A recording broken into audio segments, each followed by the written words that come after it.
Wouldn't it be great to learn as many things, master them all, and have all of this done in the shortest and quickest way possible? Today we are overloaded with so much information, and accessibility to all of this information is done at a click of a button. So if we want to learn something new, or if we want to look up an answer to a question we have, or if we want to fix something, all we have to do is just Google it or YouTube it. It's become a verb. But a quick word of caution is that accessibility to these resources doesn't mean that we can bypass the importance of honest practice, honest dedication, and honest hard work.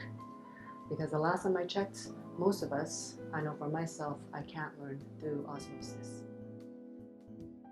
There's a really cool study done at the Johns Hopkins University that showed that although the time put into practicing is still very valuable, but it's actually the way that we practice that affects how quickly we learn a new skill and retain it.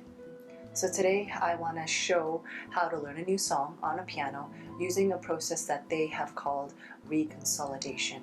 And I'll be relearning a theme song. If any of you have seen the movie La La Land from 2017, I believe, it's Mia's and Sebastian's theme song. So let's get started. So what I have here is the first page of Mia and Sebastian's theme from the La La Land theme. And the first step is really just to learn the basics. Know which key you're in, know your notes, learn your rhythm, and also establishing fingerings that will work for you. So I'm just going to go ahead and do some sight reading here. I have played this, but probably over a year ago. It's been on the back burner for quite some time. So full disclosure, my sight reading is not the greatest, but I'm learning. And then we're going to get into reconsolidation. So what we're doing right here is we're actually consolidating. We're consolidating the basics. So let's get going.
What I would do is I would continue to learn the basics, probably for about a half an hour. That's just me.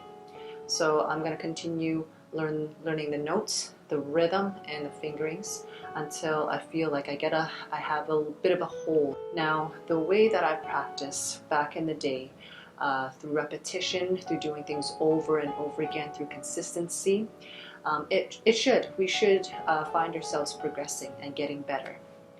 But with reconsolidating through the Johns Hopkins study, it actually encourages us to practice the next time by changing something, just something very small. And this way, what it does is that it asks our minds, our brains, to retain what we've learned in our last practice session, and then recall all of these memories and then apply new knowledge to it because we've changed something new. so at a slower tempo.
The next time when I revisit this piece is I'm going to change something small again, and it's going to usually be the tempo for me, and I'm going to go a little bit faster. So when we go a little bit faster, we're going to obviously make a little bit more mistakes. But again, this is reconsolidating on the basic skills that we've already learned. And it's going to allow my mind to apply new knowledge onto this and make faster connections in our neurons to get better. So I'm going to go much quicker this time.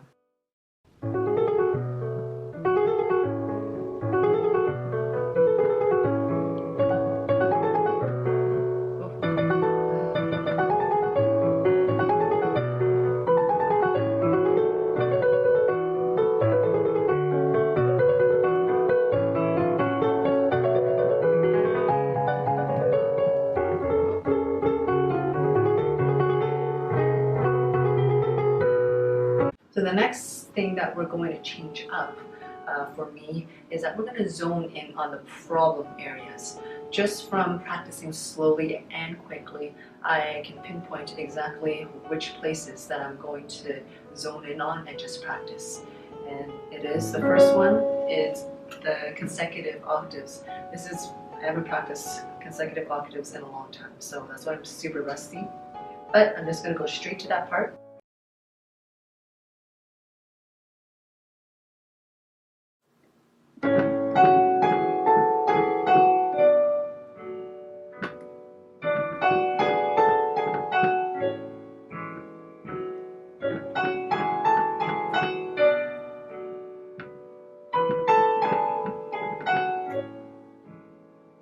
And that's it.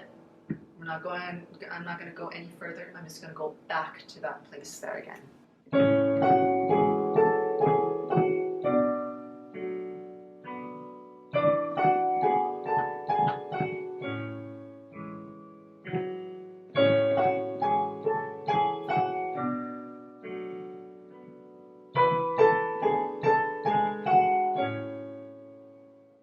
The other problem area that I have is just one measure here, one bar, and it's my thirds in my right hand. The fingering is kind of funky here, so I'm just going to zone in on that part and just practice that.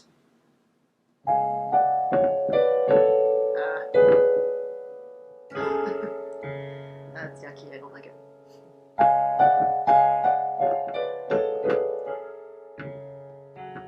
And then what I'm also going to do is I'm just going to practice my right hand just by itself.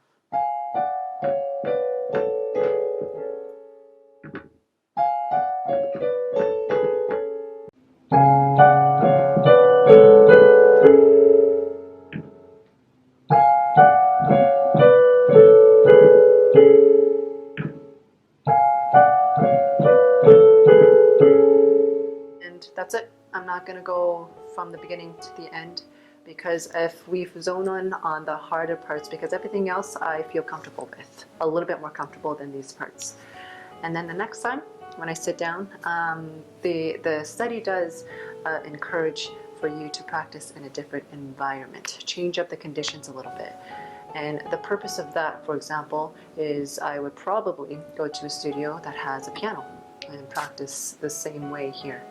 And the purpose of that is to prepare us for the unexpected, especially when we are in performance mode, when we're doing our recitals, or if we're doing examinations. Now, two very important things. Number one, when we are doing these changes, we want to make sure that they're just very small, not too big, because the bigger the changes, the newer things that we're going to train our minds to do. Because what we want to do actually is we want to reconsolidate, not to build new neurons. We want to reconsolidate, apply new knowledge on top of the basic skills. And the second thing is we want to give ourselves a break in between those practice sessions. And according to the Johns Hopkins University, it's at least 6 hours apparently. And I found this really cool. It takes about 6 hours for our brains to learn something new, and then we got to process it and we got to let it sink in. There you have it. It's a very quick Cole's note of how you would practice a new song using the process of reconsolidation, which I thought was really cool. And I hope that this video kind of gives you a little bit more insight, especially going into the new year. If you're wanting to pick up a new skill, pick up the piano, pick up the guitar, or learning anything that's new, that this will help in your process. I love you guys. Thank you so much for tuning in, and tune in for more videos coming up in the next couple of weeks. Thank you. Mwah.